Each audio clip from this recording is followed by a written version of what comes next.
Magkakamatayan pa tayo. Bilin kasi ni Lolo Sedong na kahit anong mangyari ay wag na wag siyang papatalo sa kapre. Nilinlang siya nito noong una. Pinahirapan siya nitong hanapin ng bertud ng gabi na dapat sana ay mabilis lamang niyang mahanap sa kabilugan ng buwan. Umikot siya ng 7 beses sa puno ng balete na nasa gilid ng batis kung saan ang gabihan ay nakatanim doon. Iyon ang bilin ng lolo niya na kapag pinaglalaruan siya ng elemento. Kaya nang makita niya ang kapre ay nakipagbuno agad siya rito. "Suko na ako, sa'yo na ang mutya. Bitiwan mo na ako." "Akin ang mutya." Agad na iniabot sa kanya ng elemento ang munting bato, kulay itim na kumikinang. Maliit ng kaunti sa kuko ng hinliliit. Tuwang-tuwa siya nang mapa sa kamay niyang bagay na yon. Sa wakas ay nakuha na rin niya ang matagal ng kwento sa kanya ng Lolo Sedong niya, ang mutya ng gabi na maraming kapangyarihan ng taglay. "Gamitin mo sa tamang paraan ang mutya, huwag sa pang-aabuso. Hindi dapat ito napupunta sa mga tao kung makasarili lamang din." "Matagal ko ng pangarap na yumaman, malibang mangarap ng masaganang buhay para sa aking pamilya, lalo na sa aking amang matagal nang nagsasakripisyo." "Naiintindihan kita. Alam ko ang pakiramdam mo. Pero sana ang pagyaman ay may sakripisyo. Tulad ngayon, nakipagbuno ka sa akin para sa pangarap na swerte. Binabati kita. Sana magkaibigan pa rin tayo." "Oo naman, pero nakakainis. Ano ba yan? Pwede naman palang ibigay, pinahirapan mo pa ako." "Kailangan mong paghirapan ng isang bagay na gusto mo. Kung hindi mo ako natalo'y hindi ko talaga ibibigay sa iyo ang mutya. Siguro nga, hindi rin tayo magiging magkaibigan kung hindi mo ako natalo. Pero hanga ko sa lakas ng loob na mayroon ka. Hindi lahat ng tao ay may tapang na humarap sa mga elementong kagaya ko." Uwi ka sa kanya ng kapre. Pinaliwanag nito na kung ano ang kahalagahan ng bagay na pinaghirapan kaysa sa isang bagay na nakukuha sa isang mabilisan at madaling paraan. Naiintindihan niya ang ibig sabihin nito at nagpasalamat siya rito. Masaya siyang umuwi at pagdating niya ay sinalubong agad siya ng kanyang Lolo Sedong. "Sabi na't magtatagumpay ito eh. Ano, naging kaibigan mo ba yung kapreng kaagaw mo ng mutya?" "Ay opo lolo, ito po yung mutya ng gabi. Sa wakas nagkaroon na rin ako ng pangarap kong anting-anting." "Madalang ang nakakakuha niyan ng hindi nakikipaglaban sa isang elemento. Iilan lamang din ang mga taong may lakas ng loob na lumaban sa mga elemento, kaya pinagmamalaki kita apo." "Magiging katulad niyo na rin po ba ako lolo? Magiging isang albularyong antingero na rin ako?" "Oo naman, basta wag lang gamitin sa masama ang hawak mong anting-anting. Mawawalan din yan ng bisa kapag ipinagsasabi sa iba, kaya dapat itago mo sa mga tao." "Tatandaan ko po yun palagi lolo. Tayong dalawa lang naman dapat nakakaalam nito eh." "Oo pwede. Kasi ako naman ang nagturo sa iyo ng bagay na ito, saka masaya ako sa ginagawa mo, Elias." "Talaga po lolo?" "Oo Elias, maraming antingero at albularyong lumisan sa mundo. Ngunit hindi man lamang nila na ipamana sa mga apo nila ang kanilang galing sa panggagamot, sa paswerte at sa kung ano pa. Kasi nga, tamad na ang mga bagong henerasyon ngayon. Mahilig na lang sa mga gadget, larong online na wala namang kabuluhan, mga walang kakwenta-kwentang mga bagay." "Hayaan niyo po lolo, bahala na sila sa buhay nila, basta ako gusto ko matuto sa lahat ng mga lihim na karunungan na taglay niyo." "Kaya ikaw ang paborito ko sa inyong magkakapatid eh. At sa 14 kayo na apo ko. Kasi ikaw lamang ang nag-iisang may interes nito." "Ang sarap kaya sa pakiramdam na may natutulungan lolo, kaya hindi ako titigil hanggat hindi ko nalalaman lahat ng mga kaalamang mayroon ka." Edad 14 anyos siya, ngunit kung mag-isip ay daig pa niya ang mga malalaking tao at aminado siya sa sarili na biniyayaan siya ng kakaibang katalinuhan. Mabilis siyang makapagmemorya ng kahit na anong bagay, maging ang mga salitang Latin na pinapaaral sa kanya ng kanyang lolo. Tuwing araw ng Martes at Biyernes ay inaaral niya ang mga kaalamang taglay ng kanyang lolo. Paunti-unti at balang araw ay magiging biyasa na siya. Edad 14 ngunit natuto na siyang manggamot. Nagdududa pa noong una ang kanyang ama sa kanyang kakayahan. Hanggang sa isang kakaibang karamdaman ng isang matanda ang kanyang napagaling. Dahil doon ay natuwa ito sa kanya at inisip nito na regaluhan siya. Isang tandang na panabong. "Hala ka lolo, baka hindi pwede sa akin ang sabong." "Bakit hindi? Isa sa libangan na ng isang Pinoy ang pagsasabong. Hindi puro trabaho lamang sa buong maghapon at sa buong taon." Napagtanto niyang parang gantimpala nga ito sa sarili. Kaya nagpasalamat siya sa matanda at malugod na tinanggap ang bigay nito. Pinuntahan niya ang kubo ni Lolo Sedong at masayang ipinakita ang regalong tandang sa kanya. "Hindi ba masama ito, Lolo?" "Huwag mo lang araw-arawin. Ginagawa mo na kasing bisyo kapag ganun, apo. Saktong libangan lamang, saka unahin mo pa rin ang panggagamot." "Opo naman, lagi po yun." "Saka oo nga pala, apo. Yung mutya ng gabi pwede mong gamitin dyan sa manok na panabong." "Panalo agad, Lo?" "Paldo agad yan, tinitiyak ko. Kahit gaano kababang uri pa ng tandang." "Hindi naman, Lolo, isang talisain yun. Matikas ang tandang kong yun." "Abay, swerte mo. Sige, gamitan mo ng mutya. Tinitiyak ko sa iyo ng pagiging panalo nito." Dahil sa pahintulot na bigay ng lolo niya ay nagpasya siyang pumunta sa sabungan sa bayan. Araw ng linggo at walang pasok noon. Hindi rin siya nanggagamot dahil tuwing araw ng Martes lamang niya yon ginagawa. Kaya pagkakataon niyang magliwaliw sa oras na yon, bitbit ang tandang na talisay na itinungo niya ang paradahan ng tricycle. Walang lingon-lingon hanggang sa marating ang paradahan ng tricycle. Ayon sa utos ng kanyang Lolo Sedong, yun ay isa sa paraan upang maging mabisa ang mutya ng gabi sa panabong niyang tandang. Bago siya umalis ng bahay ay ibinabad niya sa kanyang bibig ang mutya ng gabi. Pagkatapos inilagay niya sa tubig ng tandang ang pinagbabarang lawi niya. Iyon ang pampabisa ng mutya sa katawan ng tandang. Pag-aupo niya sa likod ng driver ay biglang may tumawag sa kanyang kaibigan. Nang lingunin niya ito'y napangiti siya nang makilala ito, si Jared, ang kanyang kaibigan na matagal nang wala sa kanilang baryo. "Kuya Jared, nakauwi ka na pala. Kumusta ang trabaho?" "Maayos naman. Bakasyon ko ngayon kaya nandito ako. 2 buwan pa bago ulit tatanggap ng trabaho ang aking kontraktor na amo." "Eh di tama pala. Sama tayo sa bayan, kuya. Unang araw kasi ng pintakasi ngayon." "Panabong mo ba yan? Ang ganda. Mukhang tindig pa lamang, kampyon na." "Oo kuya, bigay sa akin to. Unang beses ko nga itong isasabong eh." "Ganun ba? Sama ako sa iyo, suportado ko yung tandang mo ah." Masaya siya dahil may kasama na siya sa sabungan. Agad siyang pumayag upang masaya ang kanyang maging lakad. Kalahating oras ng biyahe galing sa kanilang sityo. Pagdating sa bayan ay marami ng tao sa buluwagan ng sabungan. Iba-ibang muka at iilan sa mga mukhang nakikilala niya. Isang lalaking nasa kalagitnaan ng edad ang lumapit sa kanya, isang liyamador na siyang nag-iikot sa mga sabongerong naroon. "Bata, isasabong mo ba yung tandang mo?" "Hindi na po ako bata, binata na po ako." "Oo na, sige na. Dadalhin natin yung tandang mo sa mananari nang makabitan na ng tari ang iyong tandang." "Sige po, huwag niyo po akong dayain ah. Lagot kayo sa akin." Muli itong tumawa. Niyaya siya nito sa isang lugar kung saan may mananari. Pagkatapos ay itinali na nito sa hawak na kwaderno kung anong pusta ang kanyang tatayaan. Nakasunod si Jared sa kanya na sabik ring makita kung paano lumaban ang kanyang tandang.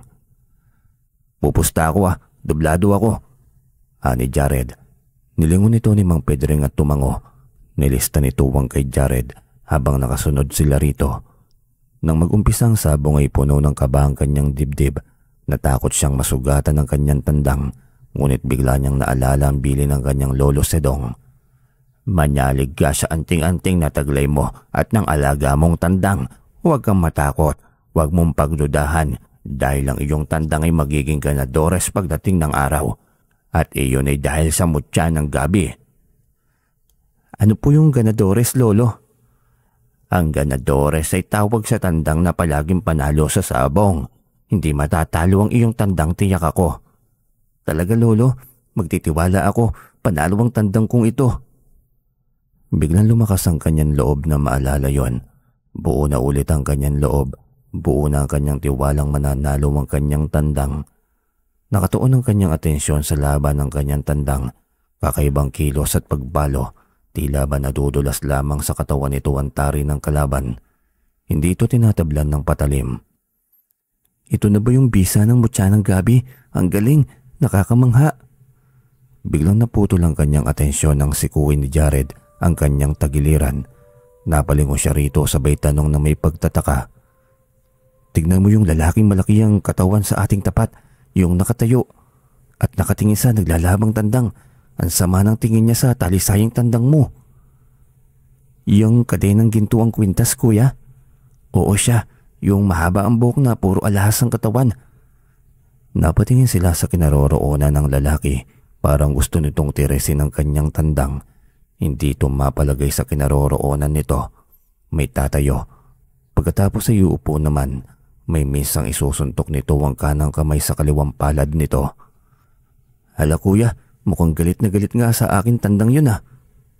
Yun na nga, konti na lang babagsak na ang tandang nakalaban ng iyong talisayin.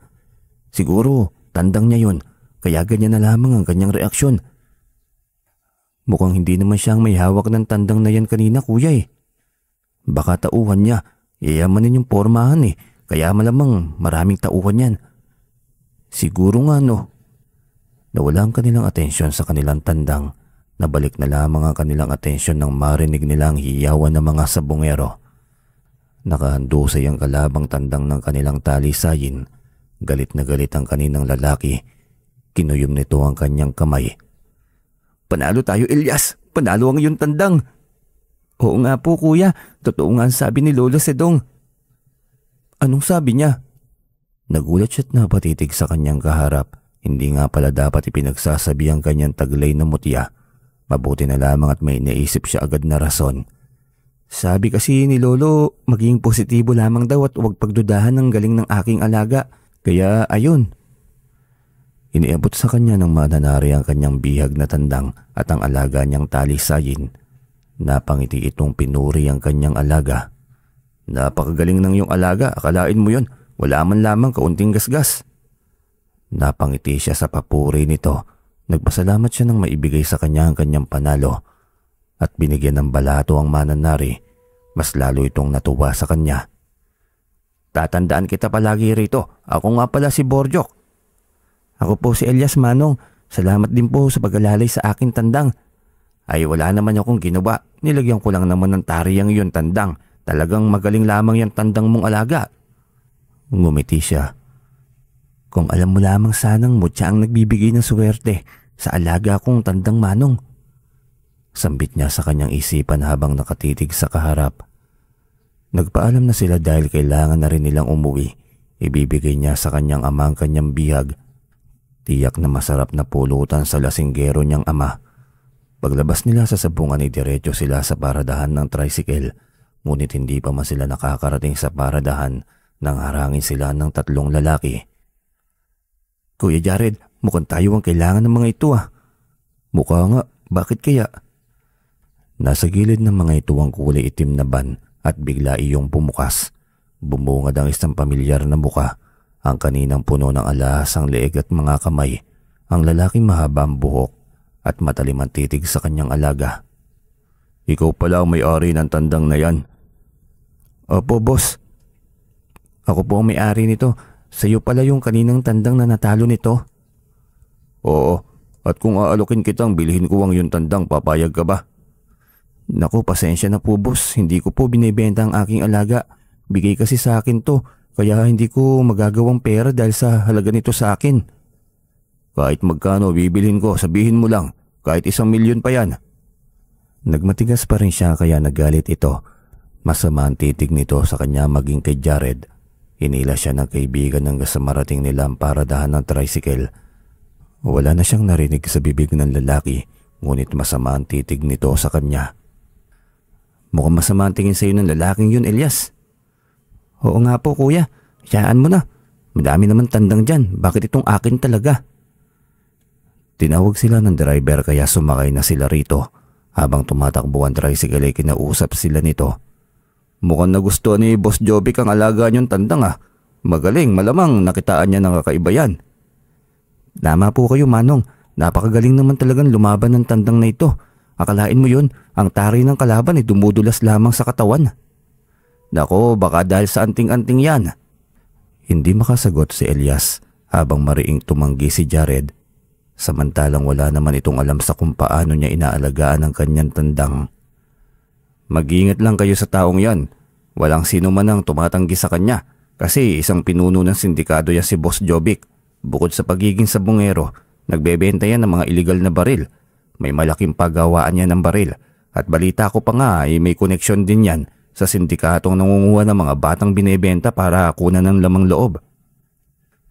Naku, bakit po hindi siya nakukulong kuya?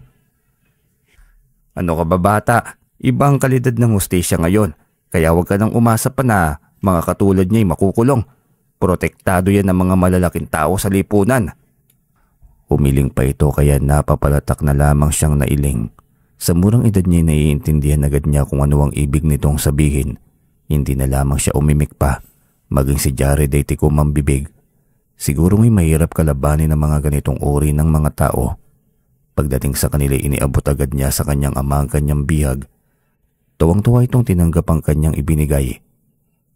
Nga talaga ako sa iyo anak. Ikaw lang yatang nakilala kong binatilyong mananabong. Kita mo na, may bata mo pa ngunit sobrang galing mo ng manabong. Panalo ka kaagad, kaya nga'y pinagmamalaki kita anak eh. Naku, ang tatay, lasing na naman kung ano-ano na naman ang sinasabi. Lasing lang ako anak pero alam ko ang aking sinasabi. Kapag hindi rin naman ako nakainom na nahihiya rin akong sabihin sa iyo ang ganitong bagay. Natawa siyang tinitigan ng kanyang ama. Alam niyang mahihiyain ito at nagiging maingay lamang kapag lasing. Kaya minsan ay hinahayaan na lamang niya ito. Masaya siyang nakikita itong masaya rin. Itong mga nakaraang taon ay sobrang lugmok nito dahil sa pagkamatay ng kanyang inay. Ito ang unang nasaktan. Ito ang unang naapektuhan. At ngayon lang ito medyo nakalimot sa alaala ng kanyang ina. Niyaya niya ang kuya Jared niya na doon na rin maghapunan. Magiinuman na rin pagkatapos. Maliban sa kanya dahil maigpit na bili ng lolo sedong niya na hindi siya iinom. Malaki-laki rin ang kanilang naging panalo kaya malaking bagay na ipinagpapasalamat niya. Masayang nagiinuman habang nagbibidyo karaoke ang kanyang angkan kasama si Jared. Ang hindi nila alam ay may lihim na nagmamasid sa kanilang paligid. Walang ibang punteriya kundi siya. Lumabas siya doon at bigla na lamang may nagtakip ng kanyang bibig. At sobrang bilis ng mga pangyayari, hindi man lamang siya nagkaroon ng pagkakataon na lumaban. Diretsyong nandilim ang kanyang paningin. At nang magising siya'y nasa loob na siya ng isang lumang hideout. Nakaupo sa silya, ngunit nakagapo sa mga paa at kamay. Sino kayo? Hindi mo na kailangang malaman kung sino kami. Kilalanin mo na lamang ang aming boss. Siya ang may kailangan sa iyo. Sinong boss? Ano bang atraso ko sa inyo? Mamaya makikilala mo rin, parating na siya. Kaya huwag kang atat. Magkakaharap din kayo ng bigatin naming boss. Ilang sandali pa biglang bumukas ang pinto. Mabibigat ang mga hakbang ng isang lalaking papalapit sa kanila. Mula sa dilim ay kunot noon niyang tinitigan kung sino ito. Ngunit nang palapit na ito sa ilaw ay unti-unti niyang nakilala. Boss Jovic? Oh, ang talinong bata nito ah. Mabutit mabilis mo akong natandaan. Kumusta naman? Ang akala ko naman ay hindi mo pa ako nakikilala. Anong kailangan mo sa akin? Bakit mo ako pinadampot sa mga tauhan mo? Gusto mo talaga ng diretsahan ah. Maaari pa naman tayong mag-usap na muna. Napabuntong hininga siya habang nagpipigil ng kanyang galit dito. Hindi niya alam kung saan niya huhugutin ang kanyang lakas ng loob laban sa tatlong lalaking kaharap. Pero pakiramdam niya kayang-kaya niya ang lakas na taglay ng mga ito. Nang dahil lang sa tandang na regalo sa akin, hindi mo na ako titigilan. Kulang pa bang mga iligal na ginagawa mo? Alam mo bang wala pong kahit na sino ang naglakas ng loob na labanan o tanggihan ako? O siguro hindi mo pa ako kilala, kaya pagbibigyan kita sa ngayon. Hindi ako natatakot sa iyo, kahit sino ka pa. Kahit nasa iyo pa ang lahat ng koneksyong matataas. Ang tigas ng mukha mo, bata. Ano bang pinagyayabang mo? Gusto mo bang pati ang buong angkan mo ay maghirap dahil lamang sa katigasan ng iyong ulo? Hinawakan siya nito sa kanyang buhok at hinila pataas. Umakit lahat ng kanyang dugo sa ulo. Hindi niya alam kung paano niya nahubad ang lubid sa kanyang kamay at paa. Maging ang mga ito ay nagulat. Hinila lamang niya ang mga kamay at paa niya mula sa pagkakatali. Natanggal agad ang lubid. Kaya mabilis na bumunot ng baril ang mga tauhan nito. Kalma lamang kayo mga tauhan ko. Mukhang hindi naman nagbabalak tumakas itong kaibigan ko eh. Mukhang mabait naman. Sabihin mo, Boss Jovic, ang tandang ko ba ang kailangan mo? Dahil kung oo, uulit-ulitin kong sabihin sa iyo na hindi ko ibebenta ang aking tandang dahil regalo yun sa akin. Bueno, kung ganyan din naman katigas ang ulo mo eh, wala na tayong magagawa. Pasensyahan tayo. Sumenyas ito sa mga tauhan. Iniangat ang kanang kamay kaya sabay-sabay ang mga itong kinalabit ang gatilyo. Tumalon siya sa bintana malapit sa kanilang kinaroroonan. Ngunit natamaan siya ng bala. Ilang magkakasunod na putok ang tumama sa kanyang katawan ngunit ramdam niyang tumalsik lamang yon. Hindi siya tinablan ng bala. Hindi niya alam kung bakit. Ngunit kung ano man ang bagay na pumoprotekta sa kanya, alam niyang utang niya ang buhay niya ron. Hayaan niyo na yan, hindi na yan sisikatan ng araw. Narinig niya yun mula sa bibig ni Boss Jovic. Madilim sa parting yon at alam niyang nakita ng tatlo ang tumamang bala sa kanyang katawan. Inisip marahil ng mga ito na namatay na siya sa dami ng balang tumama sa kanyang likod. Agad siyang nagmamadaling pumunta sa kubo ng kanyang lolo Sedong. Alam niyang tulog na ito ngunit hindi siya mapalagay. Isang pambihirang pagkakataon na nangyari sa kanyang buhay. Walang sinabi ang kanyang lolo na may ganoon siyang taglay. Pagdating niya sa kubo, malayo pa lamang ay agad niyang tinawag ang kanyang lolo. Hindi rin pala ito nakatulog dahil sa iniindang rayuma. Nakita niya ang pagbukas ng flashlight, maging ang pagbukas ng pintuan. Elias, ikaw ba yan na po? Bakit napasugod ka pa? Kalagitnaan na ng gabi ah. Lolo, may kailangan akong ikwento sa iyo. Akala ko naman ay nahulaan mo ang nararamdaman kong hindi ako makatulog dahil sa rayuma. 3 araw mo na akong hindi na bisita. Masyado ka yatang abala ngayon. Mabilis siyang lumapit sa pinto at tinignan ng namamagang tuhod ng matanda. Nakaramdam siya ng awa rito, kaya pala malalim ang mga mata nito dahil sa hindi makatulog. Ano ba yan? Inaatake na naman po pala kayo ng rayuma, lolo. Paano yan? Hindi na naman kayo naghapunan. Ilang araw na kayong walang kain. Naku naman po, lo. Meron naman, hinatdan naman ako ng bunsong kapatid mong si Nene. Siyempre alam din nun kapag hindi ka napunta rito. Mabuti naman kung ganon. Galing kasi ako sa bayan kanina, lolo. Panalo ang tandang kong alaga. Saka ang daming nangyari. Kaya ka narito upang ibalita yan. Ay kinwento na rin yan ni Nene. Lolo, hindi ako tinablan ng bala. Posible ka yan dahil sa mutya ng gabi. Wala ka namang sinabi na ganon pero pakiramdam ko yun ang dahilan. At hindi ako gumagawa lang ng kwento, lo. Talagang hindi ako tinablan ng bala. Lenawin mo nga, Elias. Naghanap ka ba ng gulo? Ginamit mo sa kasamaan ng tangan mong Bertod. Hindi po, lolo. Ang may-ari ng natalong tandang ng aking alaga. Isang malaking sindikato pala. Gusto niyang bilhin ng aking alaga dahil sa nakita niyang magaling. At hindi ako pumayag. Kinidnap niya ako at pinilit na ring bilhin ng tandang. Nang hindi rin ako pumayag, nagalit siya at ginawa niya pinagbabaril ako. Lolo, tumalsik lahat ng bala at hindi ako tinamaan. Tinitigan siya ng matanda at sa pagkakataong yon ay napilitan itong sabihin sa kanyang lahat ng kapangyarihan na taglay niya gamit ang anting-anting na mayroon siya. Mukhang inumpisahan ka ng pag-initan ng kalaban. Ganon talaga. Kapag nasa iyo ang makapangyarihang anting-anting ay lapitin ka ng gulo. Marami ang mga magiging kalaban mo. Pero lagi mong iisipin na maging mabuting tao. Huwag kang pumaslang. Kung kinakailangan, pwera siguro kung masyadong naiipit ka na at kailangan mo nang idepensa ang iyong sarili.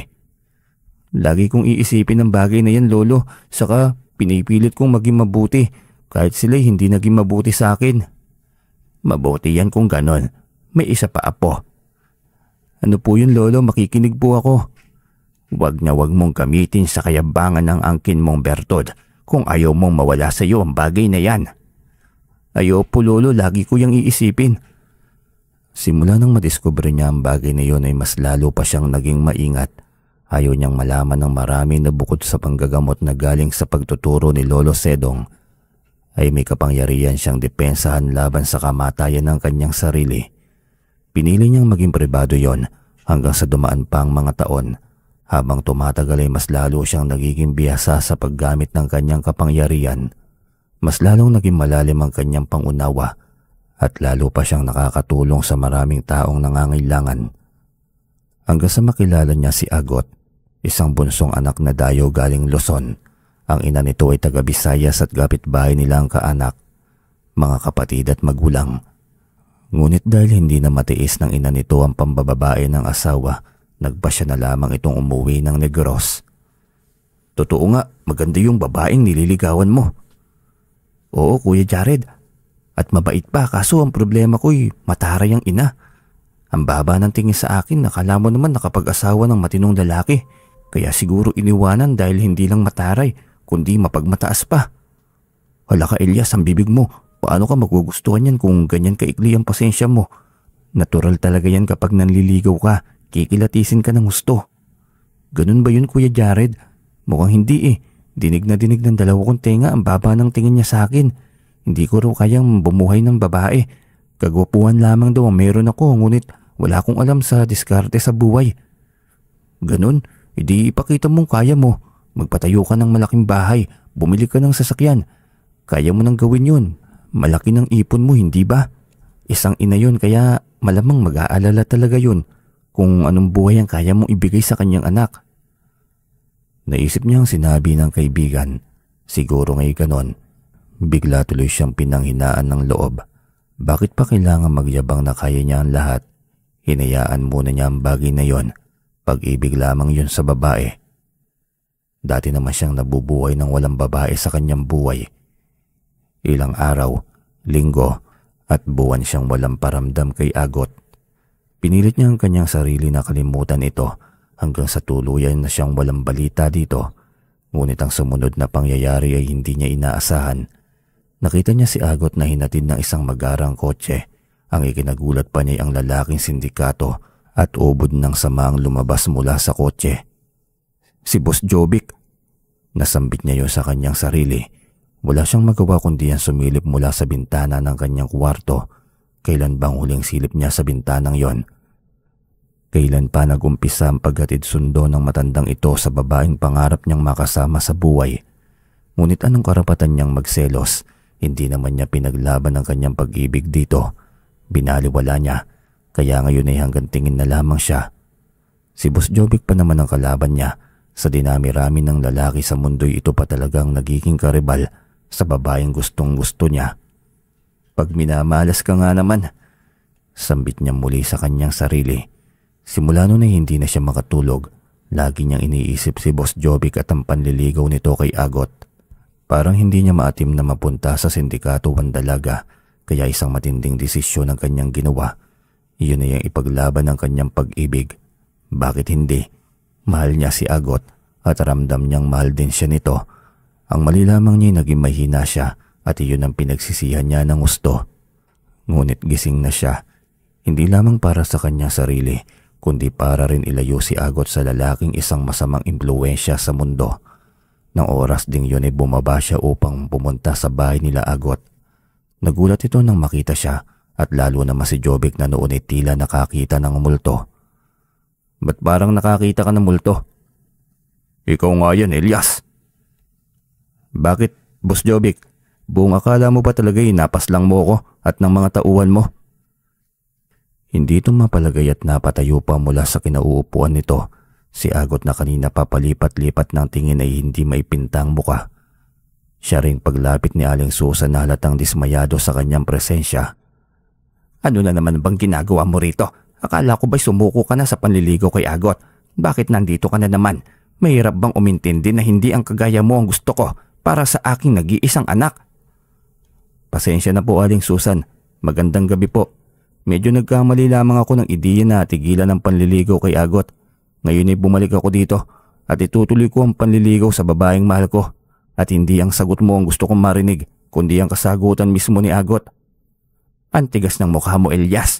Ilang beses ko bang sasabihin sa iyo na hindi kita gusto sa anak ko? Wala kang maibigay na magandang buhay sa kanya. Talaga lang ba, Aling Susan? Sino sa palagay mo magbibigay na magandang buhay sa anak mo? Itong taong sindikato na mamamatay tao pa? Biglang namilog sa gulat ang mga mata ni Jovic nang marinig yon. Hindi nito inaasahang sasabihin niya yon. Mag-ingat ka sa mga sinasabi mo. Pwede kitang kasuhan anumang oras. Namula ang mga pisngi nito sa galit. Napangiti siya habang nakatitig sa mga kamao nitong nakayukom. Depende sa iyo. Kung gusto mo namang mailabas ang iyong nakatagong lihim, abay pwede mo akong kasuhan. Depende sa iyo yan. Saka ikaw man liligo kay Agot. Nagpapatawa ka ba? Parang anak mo na yan eh. Pwede mo naman sigurong ligawan si Aling Susan para mas bagay kayo. Parang lalamunin siya nito ng galit. Maging si Aling Susan ay parang sinampal sa sobrang pula ng buka. Pinansin pa niya yon, kaya mas lalong naggalit si Aling Susan. Wala ka talagang respeto. Nagsasabi lang naman po ako ng totoo, Aling Susan. Maawa ka naman sa anak mo. Hindi lang sakripisyo ang gagawin niya. Higit rin sa pagtitiis. Mama, siguro naman po may karapatan din ako magreklamo. Nasa tamang edad na po ako, Mama. Isa ka pa, Agot. Sakit sa ulo ang hatid mo sa akin. Mama, huwag niyo naman po akong pangunahan sa mga desisyon ko sa buhay. Wala akong gusto sa lalaking yan. Nakanguso itong itinuro ang kinaroroonan ni Jovic. Pinamulahan ito ng mukha ngunit malakas pa rin ang loob nito. Lahat ng luho mo kaya kong ibigay, sumama ka lang sa akin. Pero ang lalaking yan, walang may pagmamalaki yan sa buhay. Nailing siyang tinignan ng lalaki. Dahil sa mga ilegal nitong negosyo na nagpayaman sa kanya ng gusto, kaya sobrang liit ng tingin nito sa kanya. Ngunit hindi siya magpapatalo rito. Hindi ka inggit-inggit ang yaman mo, lalo na kung alam mo naman kung saan to nanggaling. Hindi na makatiis pa ang lalaki kaya nagpaalam na itong lumisan, ngunit binalaan siya nito ng isang bagay. Aalis ako ngayon pero hindi ibig sabihin ito'y sumusuko na ako. Ayaw lang kitang mabaril sa harapan ng babaeng ito. Kaunti na lamang at sasabog na ako. Yun eh, di ka sumabog. Ipakita mo kung sino ka at kung anong uri ka talaga ng tao. Natatakot ka ba? Hindi siya nito tinugunan. Umalis na itong walang paalam sa kanila ni Agot. Kay Aling Susan lamang ito nagpaalam. Ayaw rin sana ng Aling ngunit nagmamadali na ito. Nangako lamang itong babalik kapag wala na ang kanyang presensya roon. Masama ang titig sa kanya ni Aling Susan nang makalisan ito. Para siya nitong lalamunin sa galit. Kapag hindi na bumalik dito ang taong yun na patay kay Agot, humanda ka sa akin, Elias. Matama lang naman po yung ginawa ni Elias. Mabuti nga tinablan pa ng hiya ang mukha ng taong yun. Ang kapal, nakakadiri. Tumahimik ka, Agot. Kahit habang buhay kang humiga sa salapi, mag-shopping araw-araw. Lahat ng luho mo'y kayang ibigay ng Jovic na yun sa'yo. Hindi mo kailangan maging maarte. Maging praktikal ka, Agot. Ma, kahit nakahiga po ako sa yaman araw-araw, kung wala namang kaligayahan ng buhay ko, mas mainam na rin sigurong ganito na lang ako. Wag mo na lang ako ipagpilitang gustuhin ko ang lalaking yon. Magiging impyerno lamang po ang buhay ko sa kanya. Sino ang gusto mong makasama? Itong bugok na Elias. May pagmamalaki niyo po ako balang araw, Mama. Hindi niyo lang alam. Tse, wag mo nga ako matawag-tawag na mama. Hindi kita gusto para sa aking anak. Ngumiti lamang si Agot habang pasulyap-sulyap sa kanya. Nang hindi na matiis pa ni Aling Susan ng kanyang presensya at panunodyo, ay pinalayas na siya nito. Kumaway pa siya kay Agot bago umalis kaya kumaway din itong pabalik sa kanya. Ngumiti ito bago tumalikod at pumunta sa loob ng silid nito. Habang si Aling Susan ay tila sasabog na sa galit. Alam niyang may gagawin na namang hindi maganda si Jovic. Matapos niyang sirain ang diskarte nito, kaya alerto lamang siya sa posibleng atake nito. Hindi siya nagkamali dahil ng gabing yun ay isang puting ban ang dumulog sa harapan ng bakuran nila Aling Susan. Mabilis siyang lumabas ng bahay upang puntahan ng mag-ina. Hindi niya alam kung ano ang gagawin ng mga ito, Ngunit ramdam niyang may kakaibang gagawin ng mga yon. Kaya bago pa ng mga ito mabuksan ng pinto ay naharang na niyang mga yon. Anong gagawin niyo? Wag na wag niyong bubuksan yan. Wag kang makialam kung ayaw mong bumao ng bala ng hawak kong 45 sa'yo. Hindi nakakatakot niyang baril mo, Manong. Nako, sagabal siya sa misyon natin. Ang mabuti pa'y papatahimigan na lamang kita. Galit na sigaw nito. Walang ano-ano'y kinilabit nito ang gatilyo ng baril. Sa noo ng binata yun tumama. Ngunit lumagitik lamang iyon at dumulas ng bala. Nakita yun ng dalawang lalaki kaya nagmadali ang mga itong umatras. Lalo na nang makita ng dalawang ito na hinawakan niya ang mahabang bakal na nakasandal sa haligi ng bahay ni Aling Susan. Patakbo ang mga itong lumisan. Bumalik kayo rito! Ano bang kinakatakutan niyo? Nilingon siya ng dalawa at pinaulanan ng bala. Ngunit kagaya ng nangyari kanina ay dumulas lamang ang balang yon. Biglang bumukas ang bintana at sumilip doon si Agot. Napatingala siya rito nang marinig niya ang tanong nito. Ano bang nangyayari, Elias? May mga taong sumugod. Mukhang may mga masamang plano. Gusto kayong kidnapin ng mag-ina. Diyan sa bahay niyo balak pumasok eh. Naku, pumasok ka nga rito. Delikado riyan, gabi na. Ang buong akala niya ay tuluyan nang umalis ang puting ban. Ngunit nagulat siya nang biglang umarurot ito pabalik. Pinaulanan siyang muli ng bala. At sa pagkakataong yun ay sinuong na niya at hinarap ang posibleng katapusan. Diretso siyang lumapit sa dalawang lalaki. Inablot niya ang mga ito. Walang pakialam sa mga nag-uula ng bala mula sa baril ng mga yon. Nataranta si Agot mula sa loob ng bahay. Humingi ito ng tulong kaya nabulabog ang buong paligid. Naglabasan ang mga kapitbahay nilang kanina pang tulog. Nang makita yun ng driver ng van ay humarurot ito palayo. Naiwan ang dalawang lalaking may hawak na baril. Nang malaman ng mga tao na walang laman ng bala ang hawak ng mga ito, ay mabilis ang mga yung nilapitan ng mga kapitbahay at pinaghahampas ng matitigas na bagay. Hindi nila tinigilan ang dalawang armado hanggat hindi nangihina. Mula sa taas ng bahay ay nagising si Aling Susan dahil sa ingay. Ano na naman bang ginawa mo, Elias? Nambugbog ka na naman. Hindi ako Aling Susan. Itong dalawang tauhan ng lalaking gusto mong maging asawa ng iyong anak. Binalak kayong akyatin. Buti nga nahuli ko eh. Ayan ka na naman, Elias. Gumagawa ka pa ng kasinungalingan.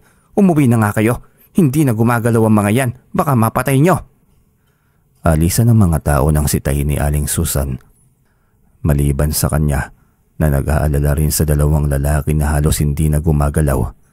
Kaya ang ginawa niya isinugod niya ang mga ito sa ospital sakay ng tricycle. Matapos may pasok sa emergency room ay iniwan na rin niya ito dahil malalim na ang gabi. Pagdating sa kanilang bahay ay nakatulog agad siya dahil sa pagod. Hindi na niya na-check ang kanyang ama at kapatid hanggang sa magising siya ngunit sobrang tahimik ng loob ng bahay. Sa pag-aakala niya ay araw ng Sabado yun kaya nasa bahay dapat ang bunso at madalas na naglilinis ito buong araw. Ngunit sa pagkakataong yun ay tahimik. At maging ang kanyang amay hindi rin niya naririnig na umuubo. Inayaan niya muna yon. Ang una niyang pinuntahan ay si Lolo Sedong. Hindi kompleto ang araw niya kapag hindi niya ito nakita sa buong maghapon. Nasa likod ng kanilang bahay ang kubo nito. Nasa 100 metro lamang ang layo mula sa kanilang bahay. Ngunit minsan sa dami ng kanyang mga obligasyon sa buhay, ay nakakatulog siya na hindi ito nadadalaw. Tulad na lamang kagabi at ngayon ay kailangan niyang bumawi rito. Ngunit pagdating sa kanyang kubo ay tahimik at walang katao-tao. Patakbo siyang bumalik ng bahay nila. Sinilip niya ang kuwarto ni Nene. Pagkatapos ay ang kanyang ama. Wala silang lahat kaya biglang sumagi sa isipan niya si Boss Jovic. Alam niyang ito ang may pakana ng pagkawala ng kanyang pamilya. Saktong dumating ang kanyang kuya Jared sakay ng motorsiklo nito. Nakangiti itong lumapit sa kanya. Kapit tayo, may pinakulo ang tubig ka ba dyan? Naubusan ako sa bahay. Bakit ikaw lang mag-isa rito? Nakidnap sila tatay, si Lolo at Nene. Kailangan ko silang mahanap. Baka kung anong mangyari sa kanila at wala akong tiwala sa mga tao rito. Nagbibiro ka ba? Totoo ang sinasabi ko. Tiyak akong si Boss Jovic ang may gawa. Siya lang naman ang may galit sa akin eh. Saan naman dinala? May alam ka ba? Gusto mo bang alalayan kita? Iyan pang hanapin ko ngayon. Kailangan kong malaman kung saan niya dinala ang aking pamilya. Dumito ka lamang. May tutulong ba ako? Mahirap yata yung sitwasyon mo. Pahiram na lamang ng motor mo, Kuya Jared. Malaking tulong ito sa akin. Hindi ko naman inaasahan na ganito tayo aabutin. Sige, dalhin mo na. Makakatulong nga ito. Sabi na sa'yo kailangan mo talaga kahit motor lamang. Aanin mo ba yung perang iniipon mo? Oo na, bibili na ako kapag may pagkakataon. Sa ngayon, pahiramin mo muna ako dahil kailangan. Sige na, ako na muna bahala. Ang mahalaga muna sa ngayon mahanap mo ang iyong pamilya. Agad siyang umalis at ang una niyang pinuntahan ay ang 2 tauhan ni Boss Jovic. Kailangan niyang tanungin ng mga ito kung nasaan ang ibang hideout ng boss nila. Pagdating sa loob ay gising na ang mga yun ngunit puno ng pasa ang katawan. Yan ang napapala ng mga masasamang gawain.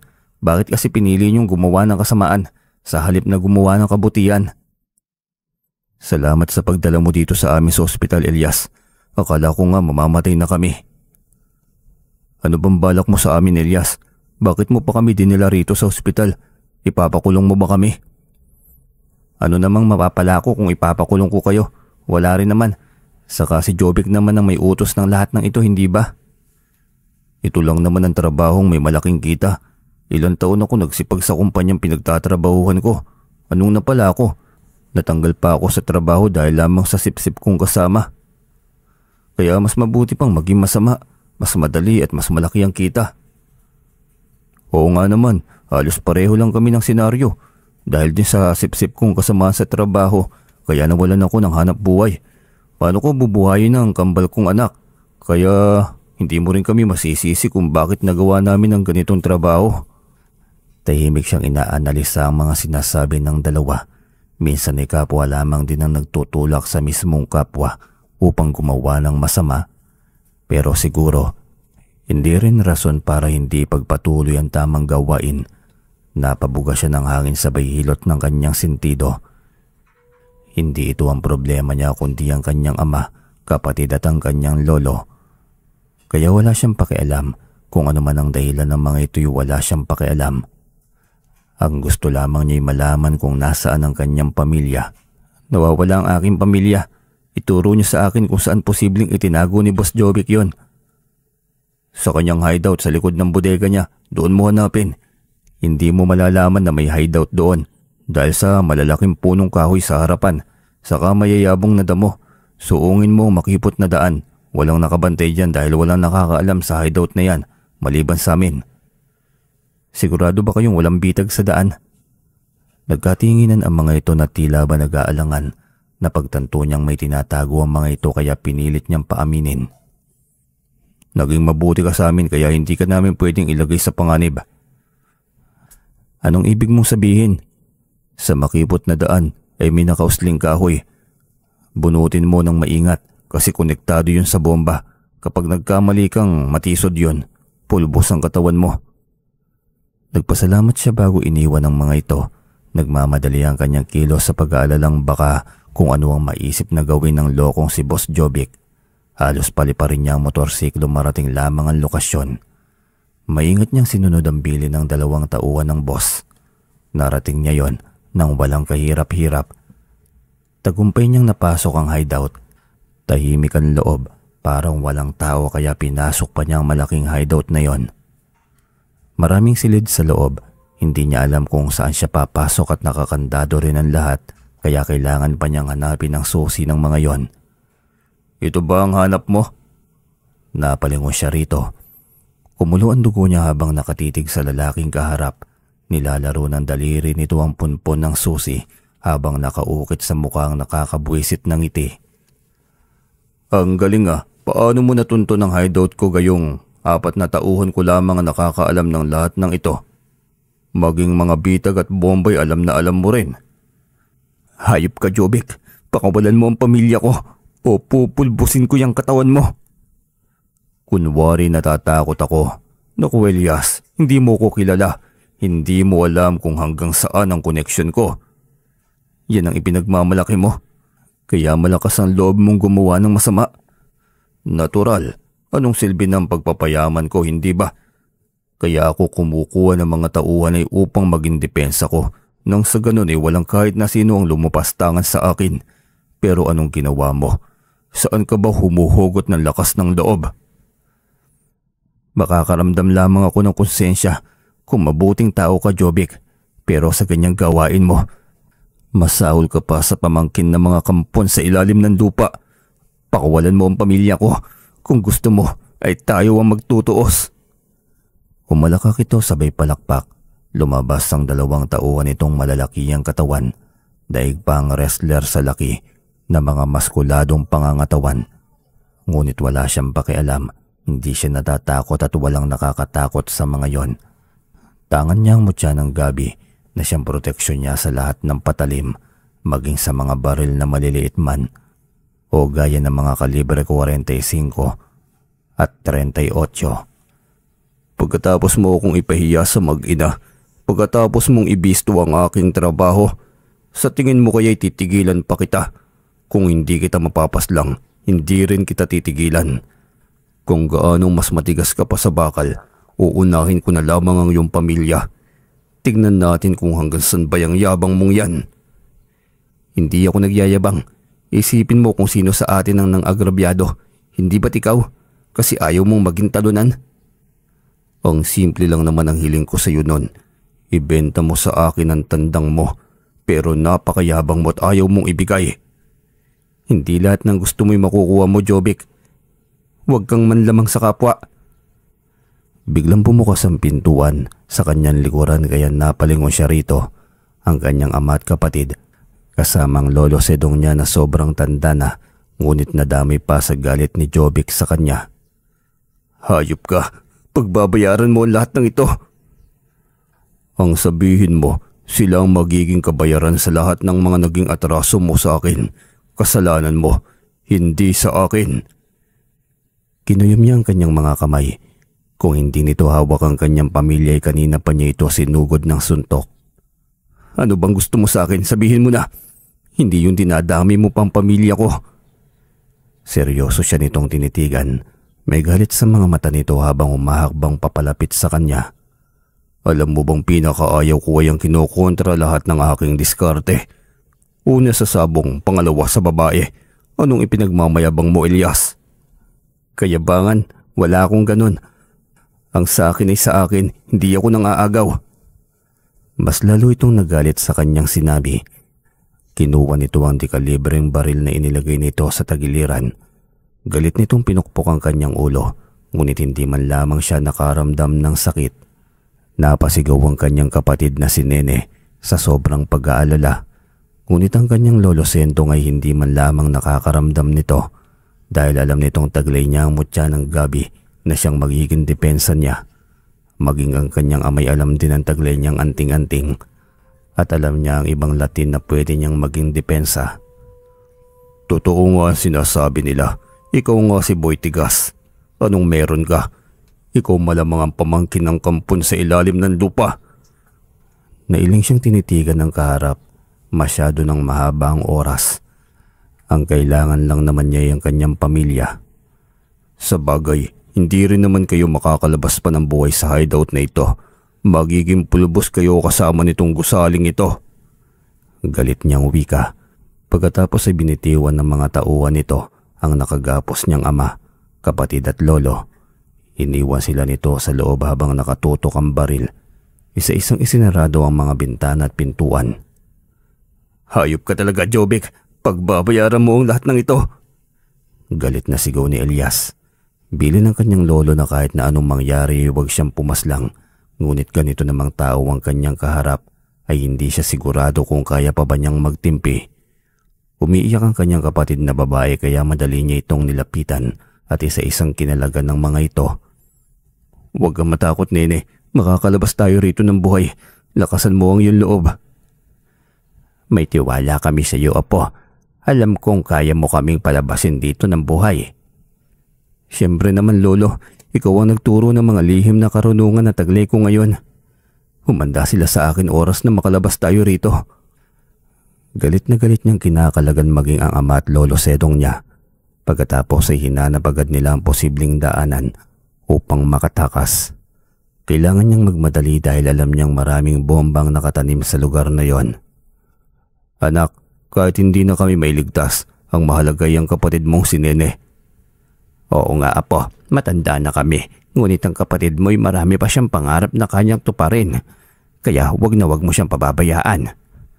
Lolo, tatay, makakalabas tayong lahat dito ng buhay. Kaya wag na kayong magsalita ng ganyan. Binuksan niya ang bintana sa likod. Saktong humarurot ang kotse ng Boss Jovic papalayo.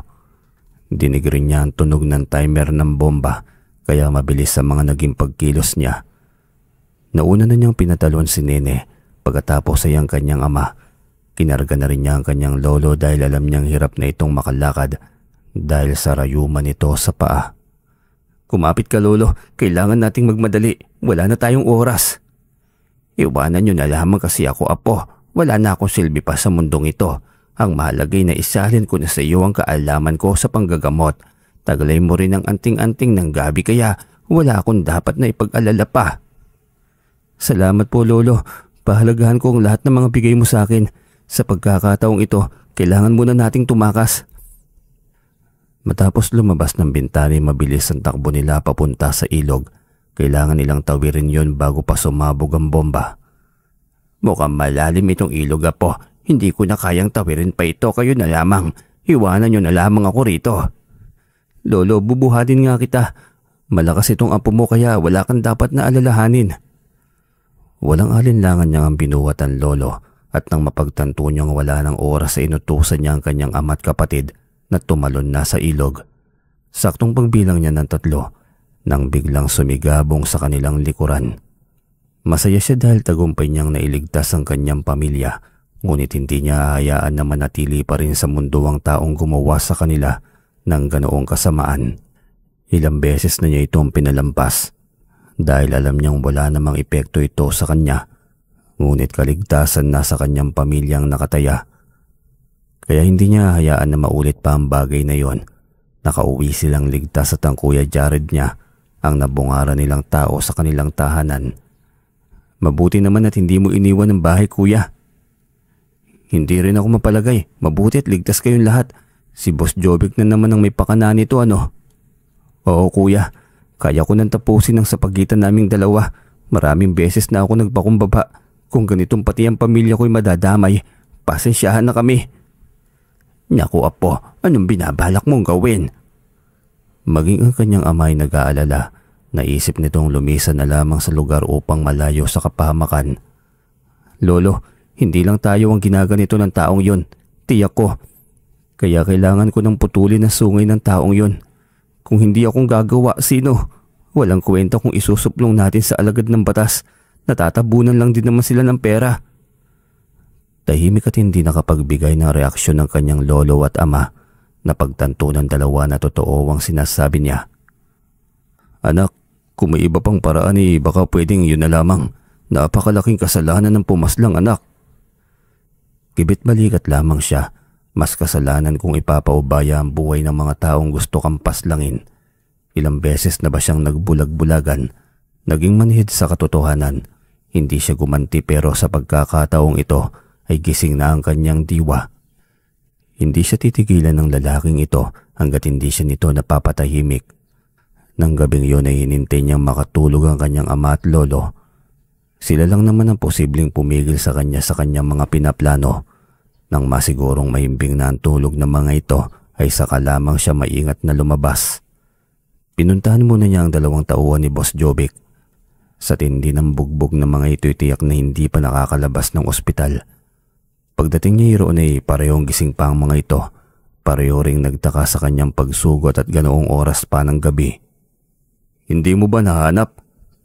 Nahanap ko, ngunit gusto kong malaman ang iba pang hideout niya. Pinasabog na niya kanina lang. At ang buong akala niya napulbos na niya kami ng buo kong pamilya. Ang tindi talaga ni Boss Jovic. Buti na lamang nakatakas kayo.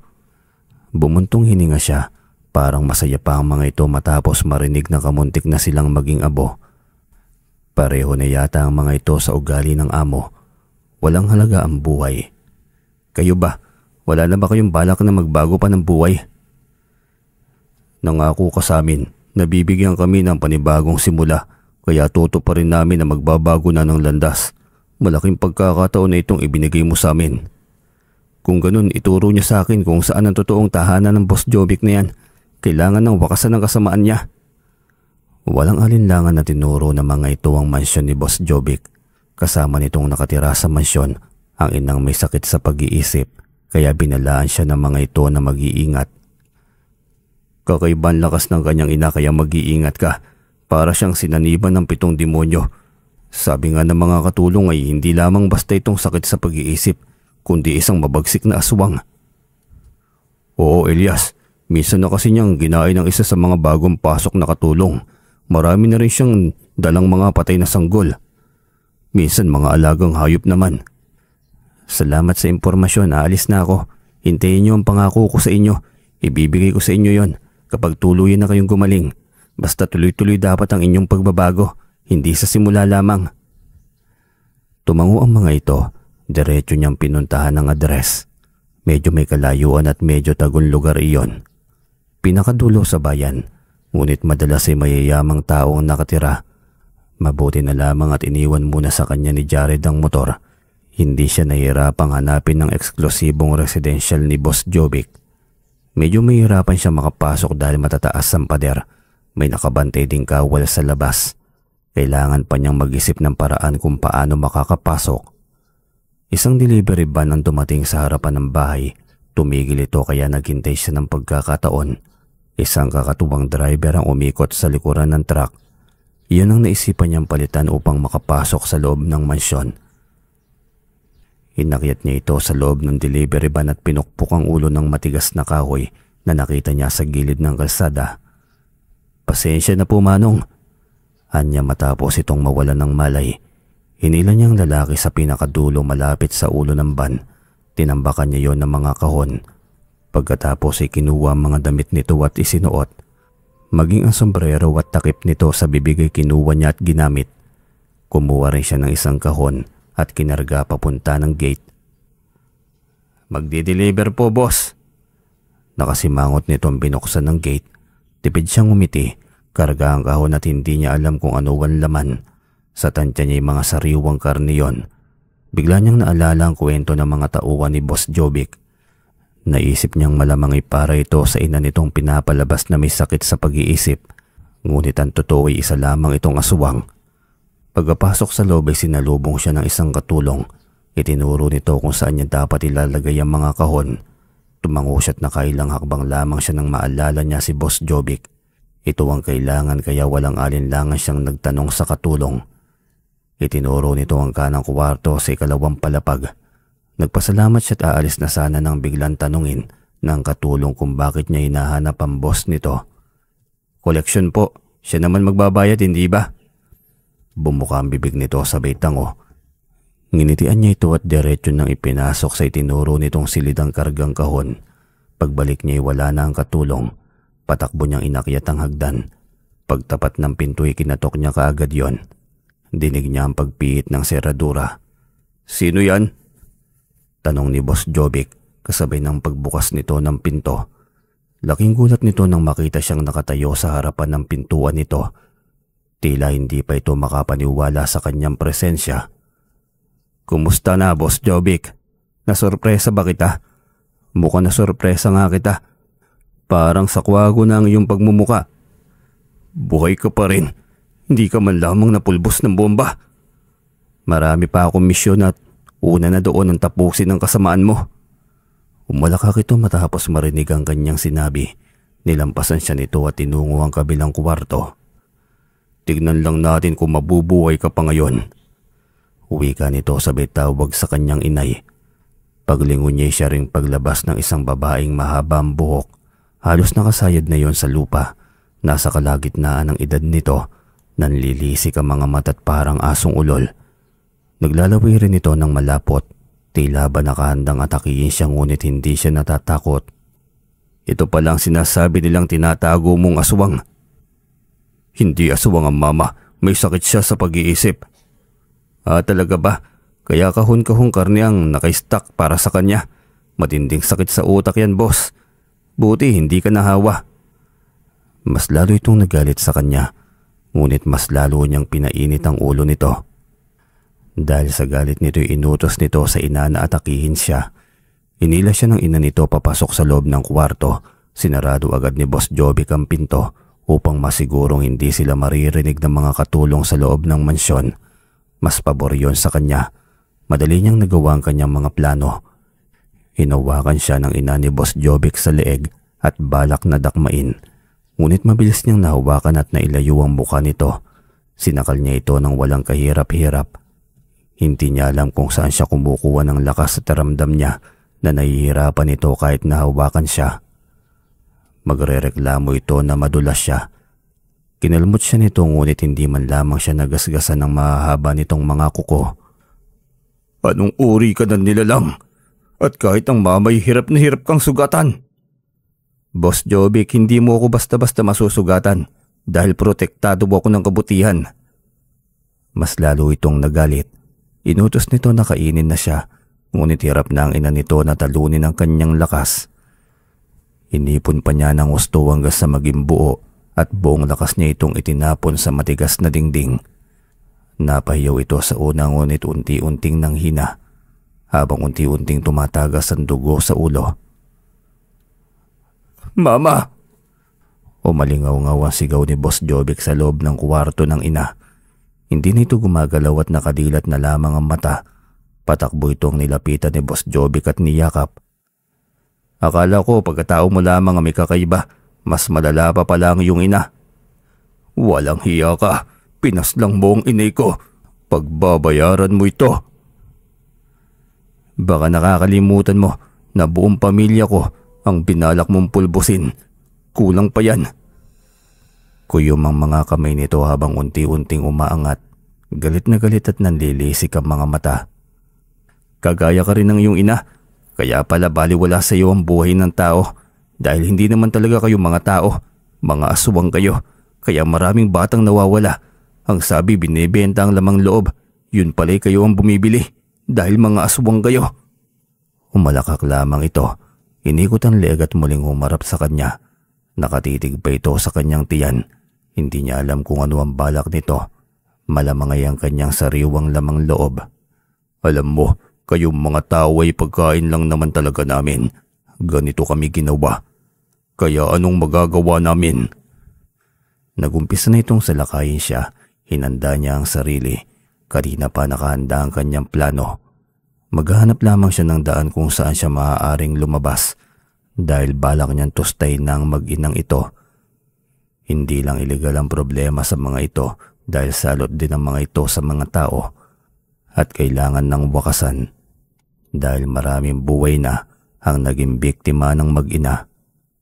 Nang umatake ito ay nakipambuno siya sa abot ng kanyang makakaya. Malakas ito ngunit ramdam niyang malakas din siya. Marahil ay dahil sa anting-anting na kanyang tangan, ito ang nagdadagdag ng kanyang lakas. Kapag nagawa niya itong maihampas sa dingding, magiging madali ang balak niyang sunugin ang kuwartong yun kasamang mag-ina at palabasin na isang trahedya ang pangyayari. Tagumpay niya yung nagawa na ibangga niya sa dingding ang ulo nito at nakakuha siya ng pagkakataon. Natagpuan niyang abo na lamang ang mga ito matapos niyang magawa ang kanyang plano. Ibinalita niya yon sa kanyang ama at sa kanyang lolo, maging sa kanyang kaibigan na si Jared. Hindi ito makapaniwala na kaya niyang lupigin ang puwersa ni Boss Jovic, gayong marami itong tauhan. Kung ganun pala, maaari na tayong muling pumunta ng sabungan. Wala nang mang-iipit, wala na ring magagalit. Oo, Kuya Jared, pwede na ulit nating isabong ang ganadores kong tandang natalisain. Baka pwede nyo rin akong isama. Malakas na itong tuhod ko, wala na ang rayuma. Nagamot na nitong si Elias na magaling na albularyo. Napangiti siya sa sinabi ng kanyang lolo. Kahit paano'y malaki ang pasalamat niya. Dahil isa ang kanyang lolo sa mga sinaunang tao na nabiyayaan ng kakaibang galing, ang manggamot at magaling na antingero na naipasa sa kanya at naitulong na rin niya sa kanyang kapwa. Muli niyang ipinagpatuloy ang panliligaw kay Agot. Hindi ang loob nito ang kanyang kinuha, kundi maging ang loob ng ina nitong si Aling Susan. Pinatunayan niya rito na kayang-kaya niyang buhayin ang anak nito at isa siyang responsableng asawa at ama kapag nagkaroon na sila ng pamilya. Sa huli ay nakuha niya rin ang loob nito kaya nagtagumpay siyang naging karelasyon hanggang sa maging asawa si Agot. Masaya rin si Aling Susan dahil nakita nito kung gaano siya hinahangaan ng taong bayan dahil sa galing niya sa panggagamot maging sa pagtulong sa kapwa nangangailangan.